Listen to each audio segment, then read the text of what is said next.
Hey, hello, and welcome to Barry Aftercare, the video and or the podcast. Not sure where you're listening or watching from, but I'm grateful that you are with me. This is December, the month of giving and sharing gifts. And so we are going to continue where we started last week. And tonight I have a really special woman on with me tonight. Her name is Olivia. She is a post-op, and we're just going to hear from her and how she has received gifts from having bariatric surgery, and not only the gifts she's received, but those she has shared with others in her life as a result of having surgery. So, hi, Olivia, and welcome. Hi, Connie. Thank you so much for having me. You know I love you. I've loved you from the I, minute I met you. I So adore you just as much, so it's mutual.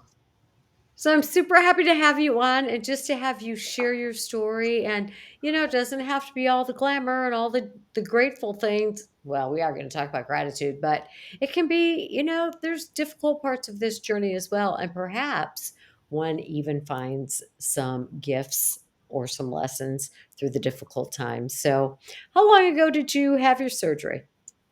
I had surgery in the end of March 2021.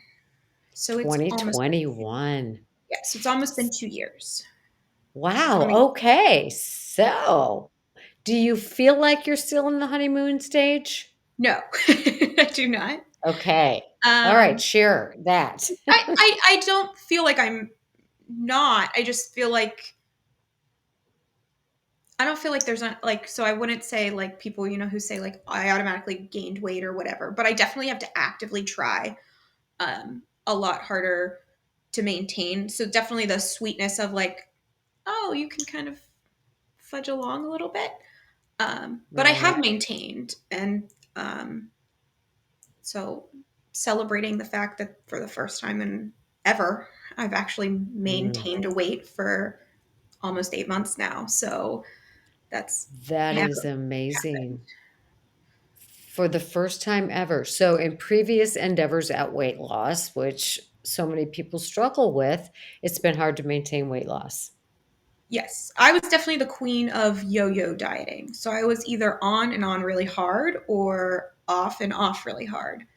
Um, Ah, so I very common would, as well. yes, so I would lose, you know, I do really, really well for a while, 50 some pounds, life would be going pretty good. And then I'd gain it all back and more. I could never really sustain anything. So this has been, I mean, I have clothes now that fit from last year, and this is the first real season that I've had them 2 seasons in a row. So that's pretty cool. Wow. That is a huge deal when you think about it, something a lot of people just take for granted.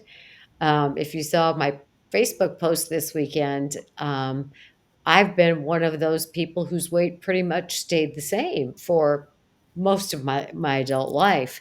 And not that I am one of those people who can eat whatever they want and maintain a weight. No, I've always had to work at maintaining a weight, eating healthy most of the time, exercising always. And interestingly, I'm in my 60s and I'm not working out of the home anymore. And so have you read those books by, oh God, I can't remember her first name, something Hoover? Colleen Have we, Hoover. I've read one of her books. Yeah.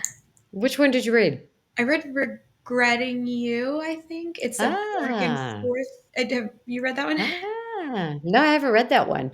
But this one that she read called It Ends With Us.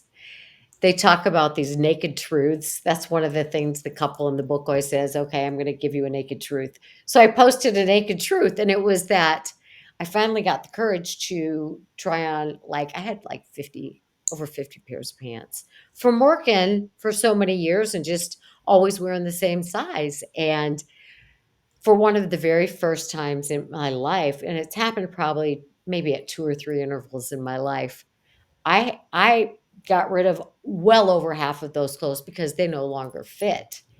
And, it was I said to my husband, "Wow, that has so rarely happened in my life. I've always worn the same size of clothes." And he said, "Well, at the beginning of the year, weekend." I said, "No, no, I am absolutely not interested in trying to change that. This is life, it's evolution. This is, you know, I am 62. I'm no longer working in an office. My body has changed and it's okay. I still exercise almost every day. I still eat 85% of the time, and it's a natural change. And he looked at me and he just looked at me and smiled. He said, let's just enjoy our lives.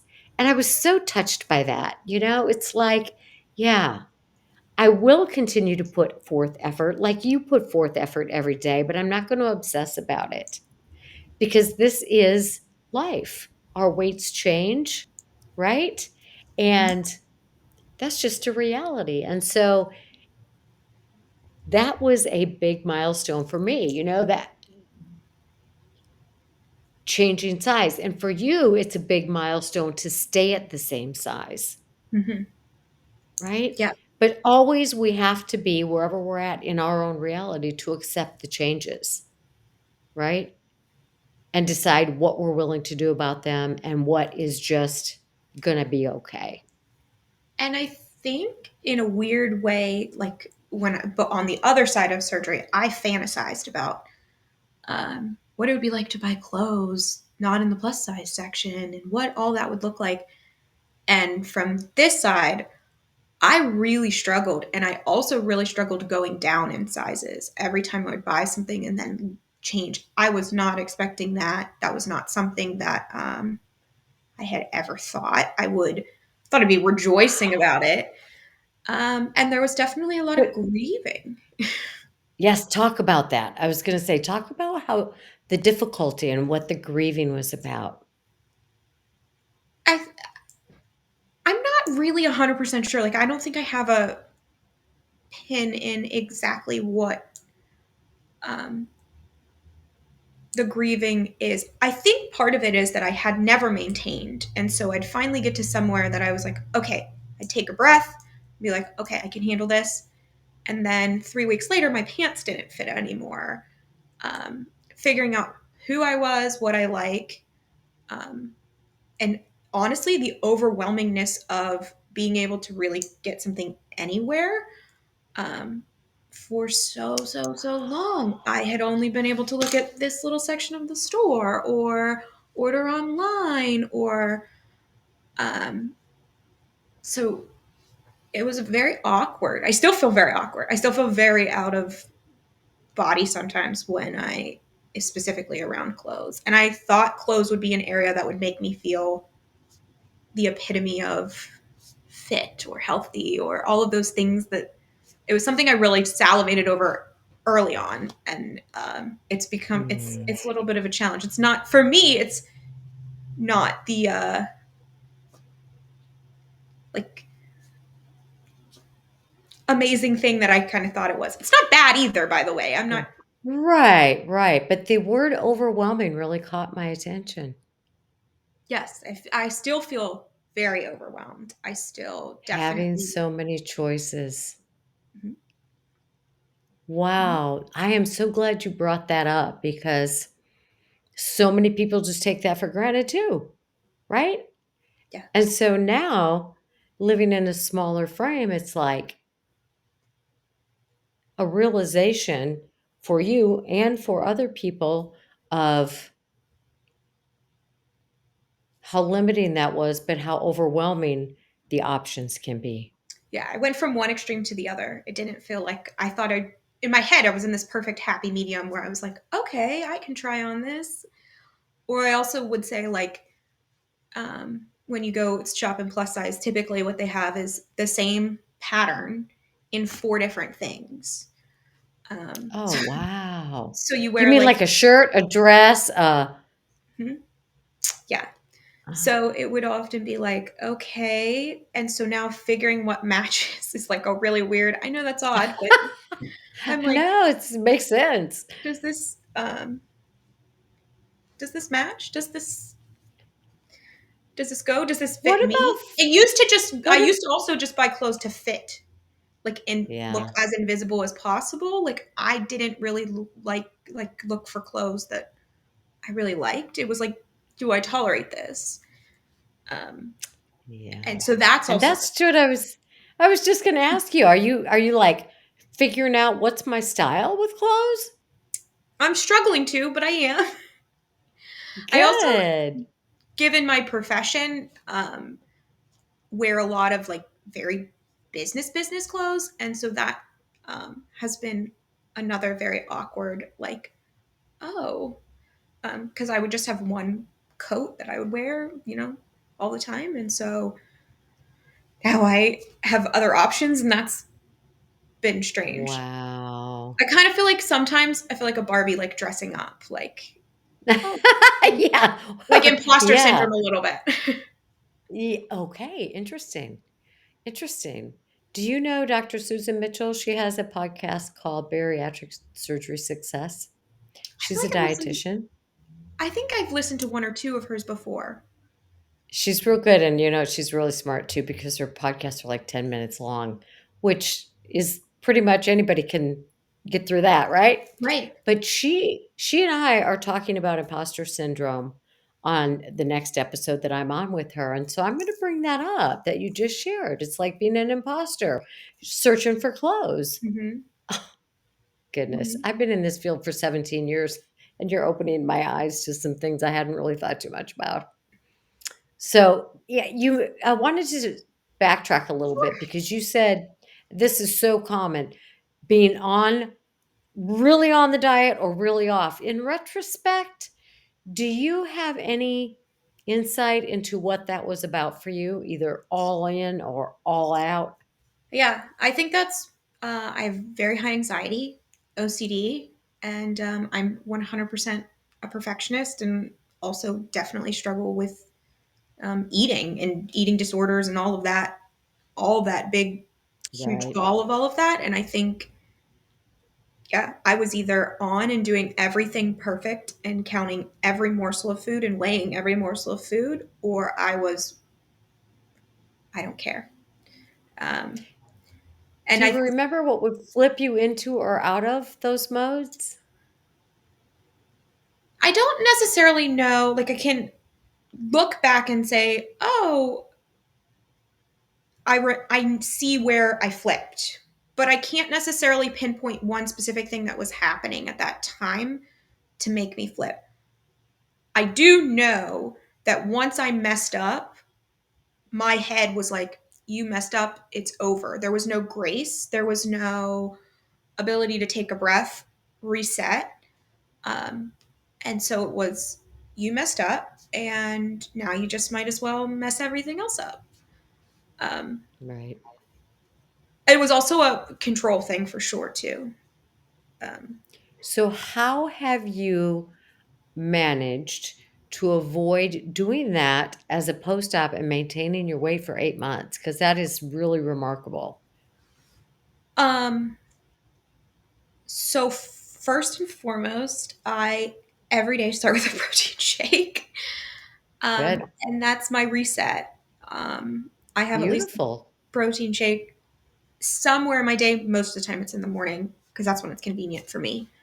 Um, but when I have an off day, I make myself get up and do the same thing. So my bad habits were I would feel a lot of guilt and shame from kind of going off the handle, binging, all of those things. And then I would restrict all day. And then I would be legitimately hungry Okay. and confusing all of those feelings.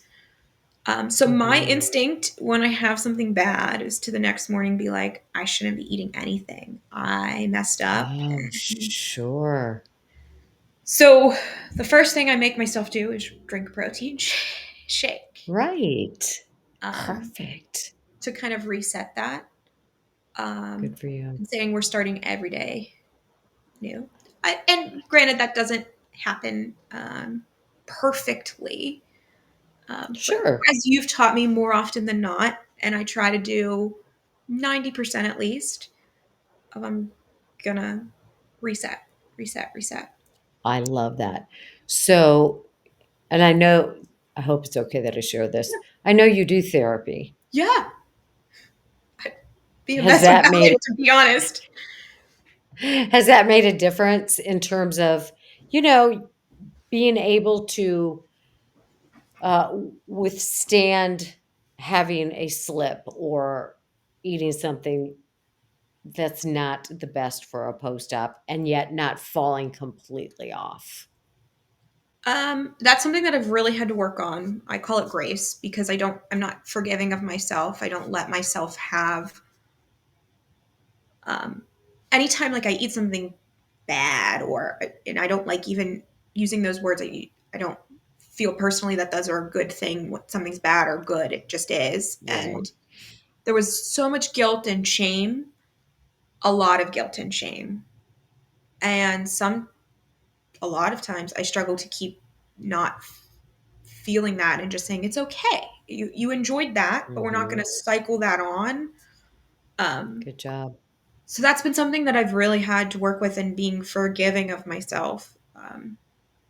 When I mess up and just saying you messed up, it's okay.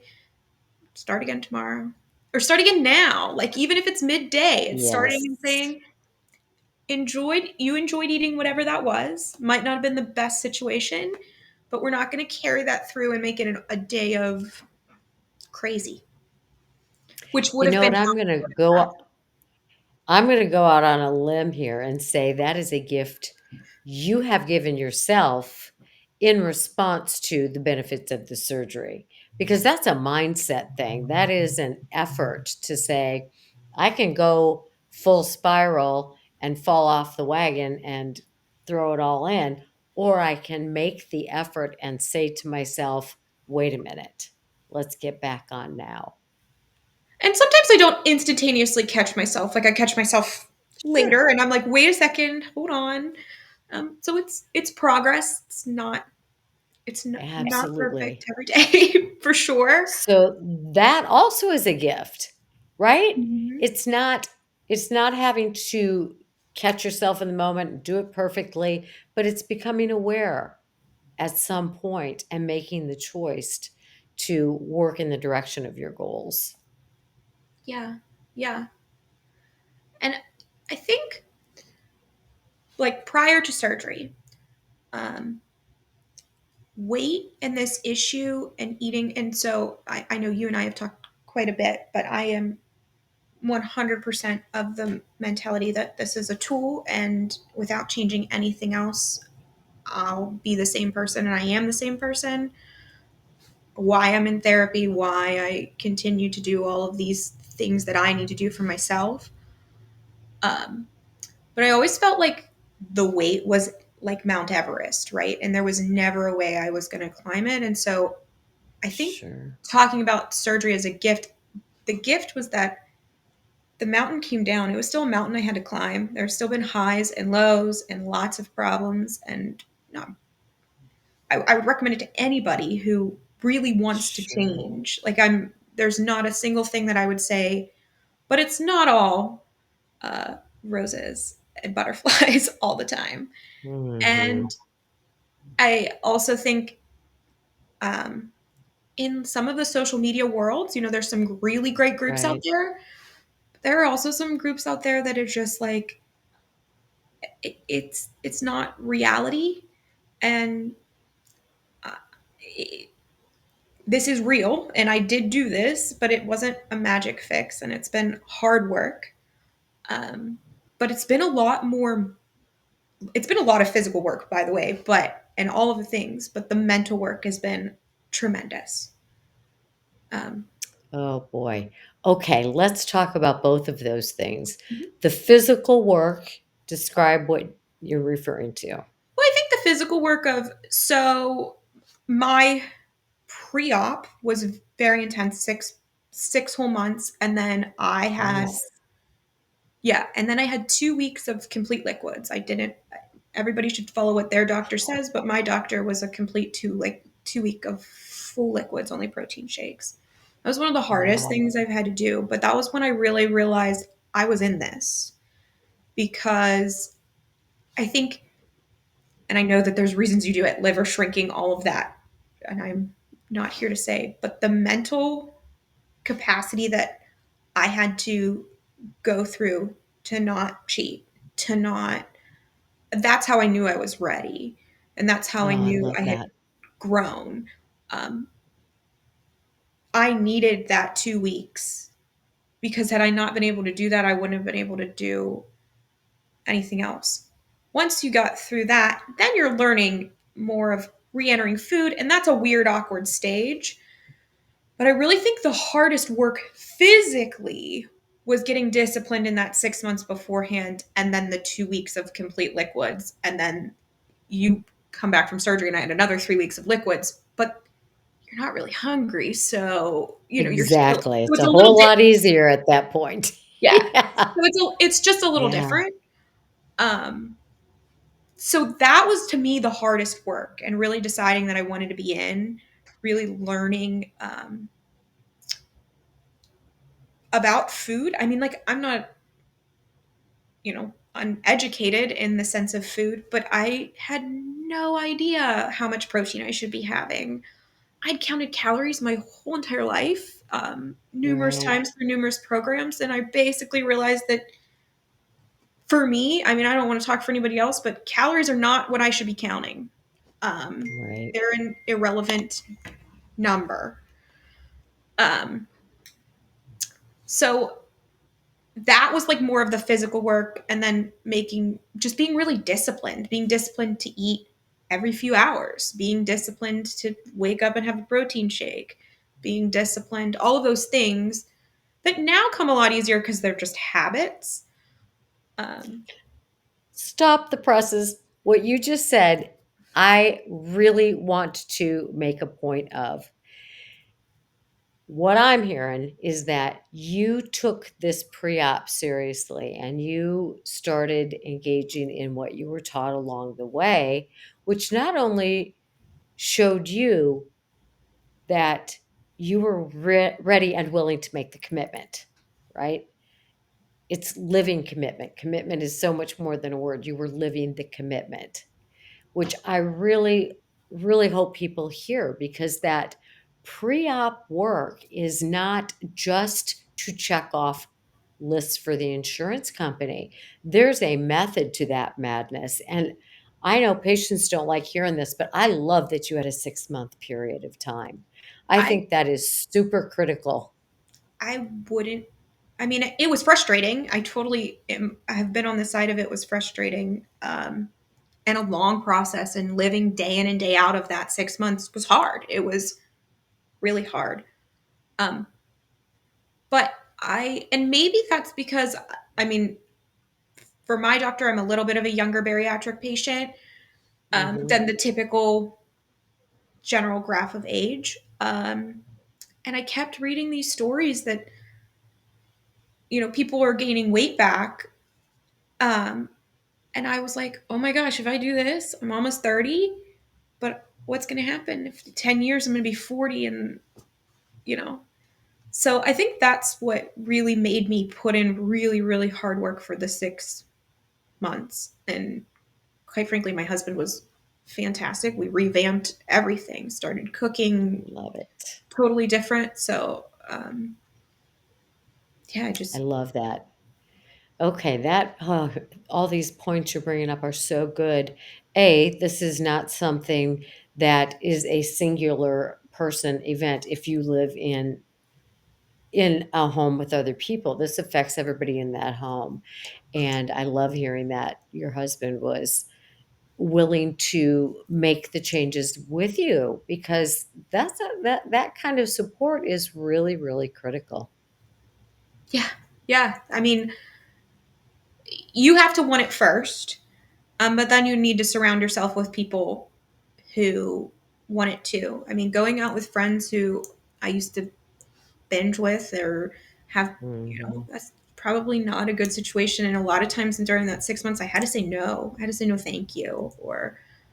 And that's kind of part of that Gosh, growth. I think in that is just saying, this yes. isn't a good situation right now. Boy, It's the kind courage to do that. of That takes a lot of courage because you risk then losing friends. And, as you get into the post-op life, people will talk about sometimes you do lose friends in the process. And so saying no to those people was a huge emotional from a psychological standpoint that we need people in our lives. So you're saying no to people who are your friends. Yeah, and family too. That you just like, I Yeah, and can't family be too. in this situation with you. I'm sorry. It's not gonna be good.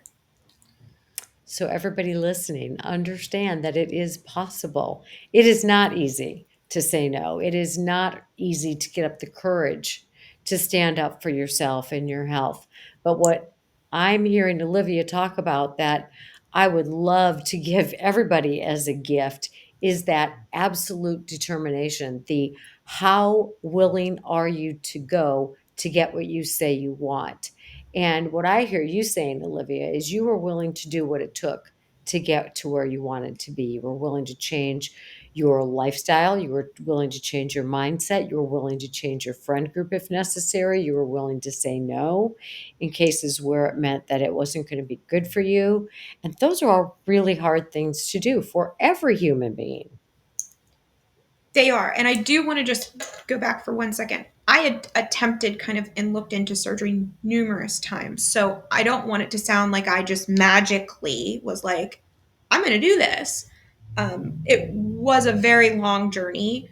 Um, it took a long time. I went to numerous different, I'd start the process um, but it definitely clicked a very different way when I did it. What do you think that was about? I think I just wanted it more than I don't think I had had enough of the crap. I think there's enough. I just felt really in a weird way. The mess that you're in is, even though you hate it, it's comfort. It's you understand it. You Right. know what to expect. Um, Yeah. It's a and I think I familiar, and just you're got sick and changing. tired. I think I just eventually got that. And I Um, love that you didn't do it before you knew you were ready. didn't I know. think I that was is scared. so wise. Listen to your inner self, right? If you're starting the process and something's like, "Oh, I don't know if I can live like that," or I don't know and if you're not sick and tired of being sick and tired, Hmm. you're probably not ready. No, you probably aren't. What's going through my mind is all the people who go out of the country to have their surgery done and get absolutely no pre-op education and come back, and I don't know how they make it. I just can't imagine, honestly. Yeah, I don't know either. And so I additionally this time around didn't even just use. I mean, my surgery center had a nutritionist that you were required to meet to so many times. Um, I was actively involved in therapy, so I didn't need the same evaluation psychologically because my therapist wrote a considerable letter about how we had discussed all of Right. this. So, um, but I personally went and got my own nutritionist and was like, I need somebody to Nice. hold me accountable more than what this program was offering. And That's that brilliant. was a good a good decision and a good. I mean, obviously, get somebody who understands bariatrics because it's its own Sure. world and beast and important to make sure. But it helped keep me accountable to somebody Another else. great message is you didn't just sit back and wait for all this to be given to you. You sought it out. You sought out therapy. You sought out additional help in terms of the nutritionist. You sought out, whatever it was you needed to help you remain accountable and stay on track. And that's so beautiful. It's not easy, but it was what has made me this successful. And I am nervous to say successful because You are being successful. You are being successful. And here's the deal, even though you're still in what's commonly referred to as the honeymoon, that first 2 years, the fact that you have established patterns and a way of life, i.e., the lifestyle, is assurance for today, not for 5 years from now, but for Mhm. today, that if you continue to do the next wise thing, you can breathe fairly easily, knowing that the scale is going to go up and down a little bit because of, because of metabolism and water weight and cycles of the month for women and all of those things. There will be fluctuation, but if you are maintaining a steady way of life, for the most part, it's going to be okay. Yes. Yes. So, in addition to what we've been talking about, how would you kind of summarize or delineate what you consider to be some of the gifts of bariatric surgery? Um, I would say that the biggest gifts have been, um, I, I think the biggest gift for me has been hope.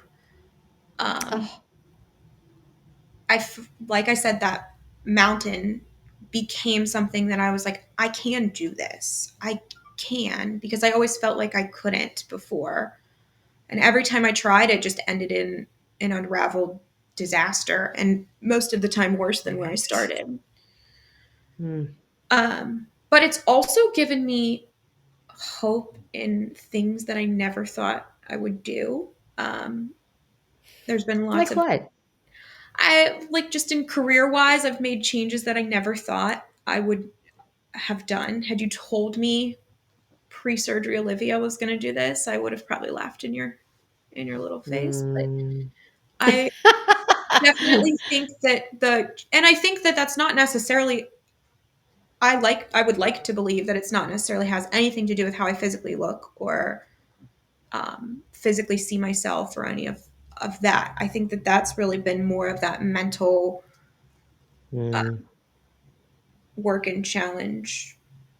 Um, just I think figuring as we it out. do things that we feel accomplishment at, we feel better. It's kind of a win-win kind of thing that builds uphill. It's like, okay, I took these steps and I saw some success, however you want to define that, Mhm.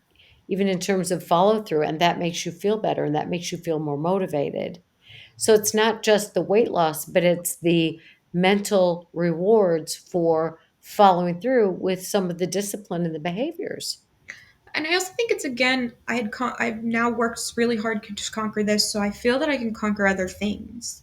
I was Yes. really feeling defeated um, a lot because this had been the issue. The epitome of my life was that I couldn't conquer this, and I was able to be successful in so many other areas, but I Hmm. couldn't in this realm. So I think being able to transfer that and say, like, you can, you just need the right tool. Yes. Yes. I think I can. I think I can. Yes. And you went out and gathered the tools. So again, it's not just sitting by waiting for it to happen to you.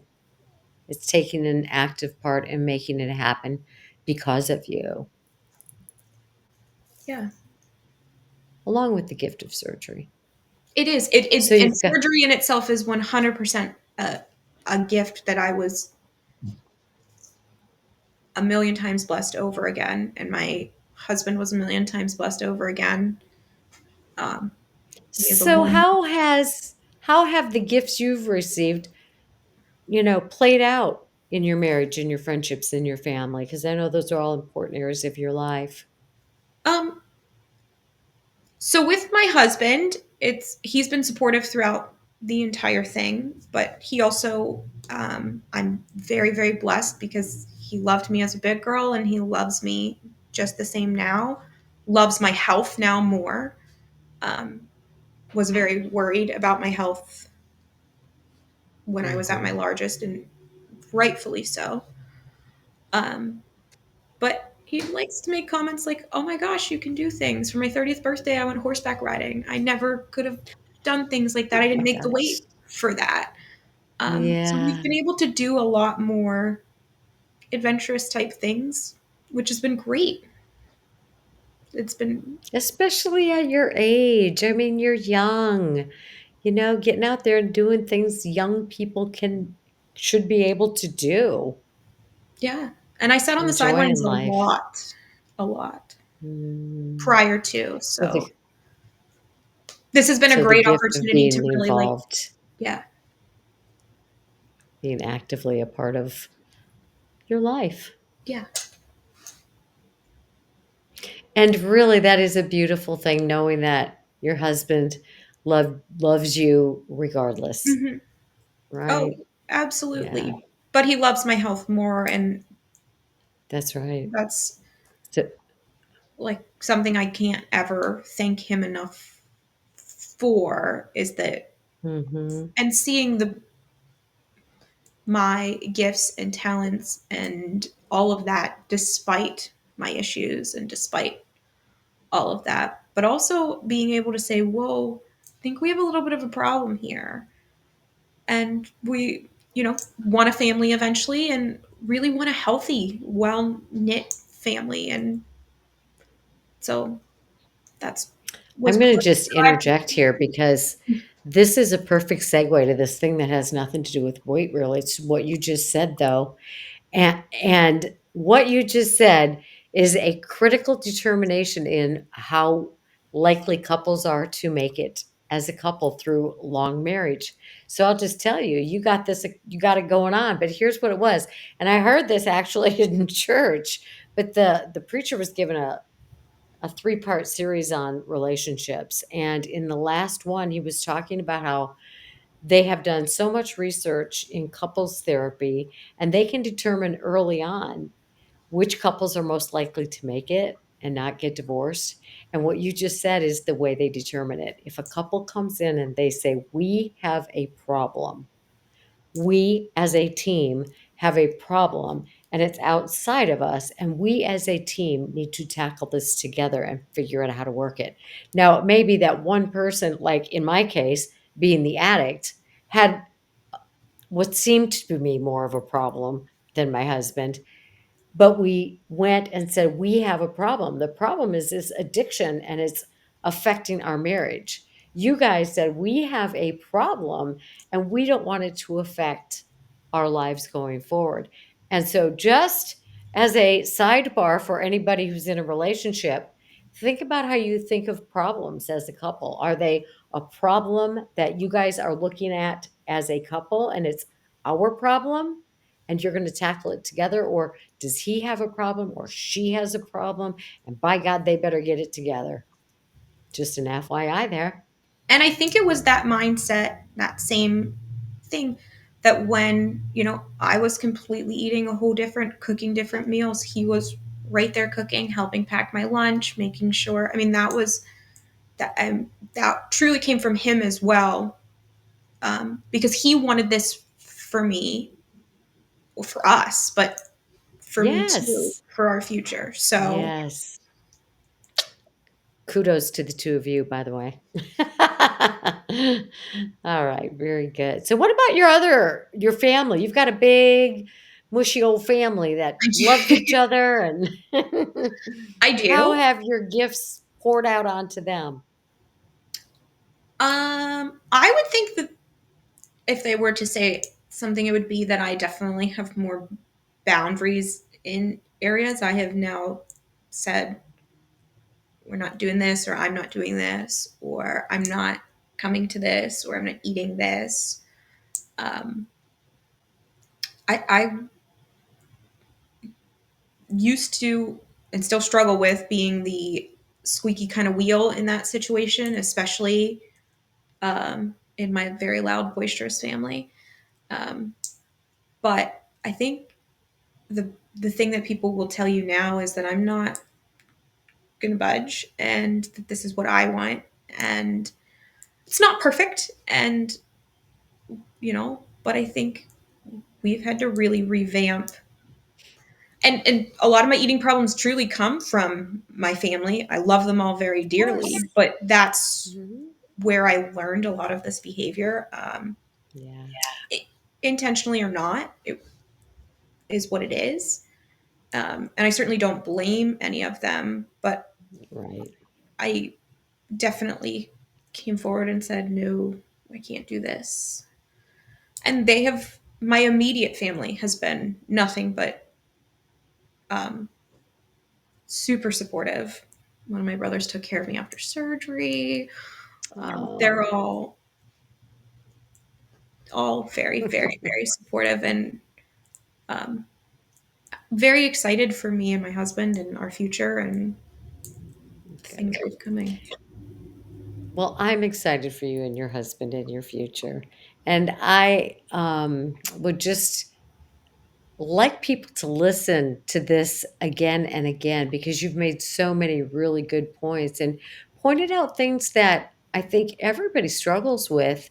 And you've taken those things head on and addressed them. And, you know, you are benefiting from the gifts not only that have come from your weight loss, but also from your growth as a person through meeting the challenges along this journey. So it's very intertwined, but it's really all win, win, win. And I know that you're a gift to a lot of other people in this community, and that's so important.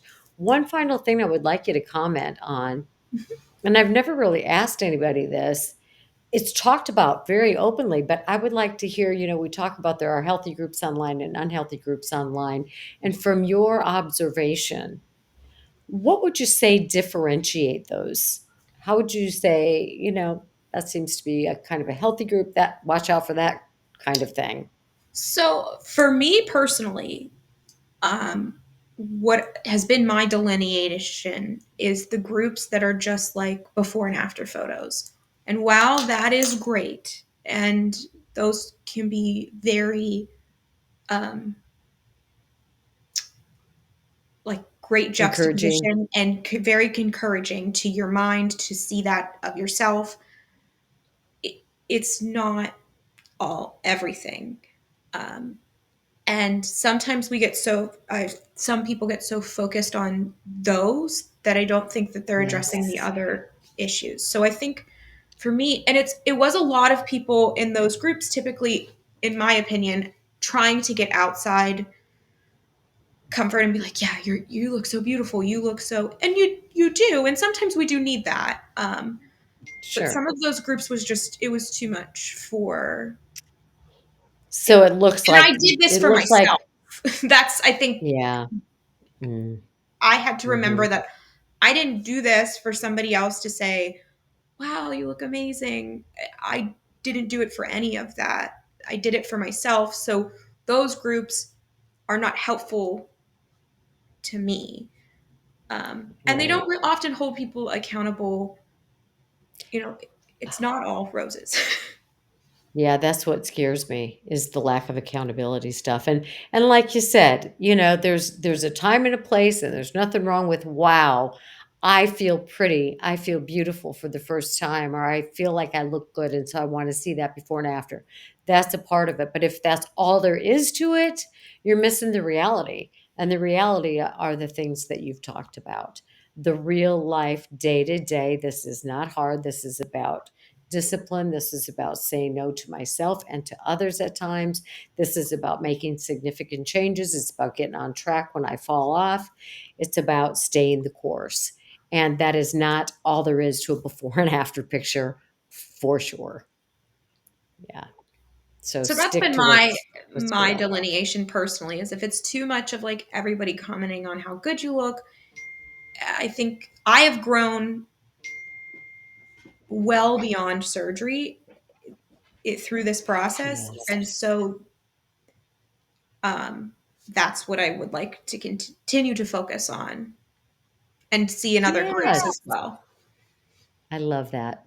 I can't thank you enough Thank you so for much for your having me. honesty, You're so sweet.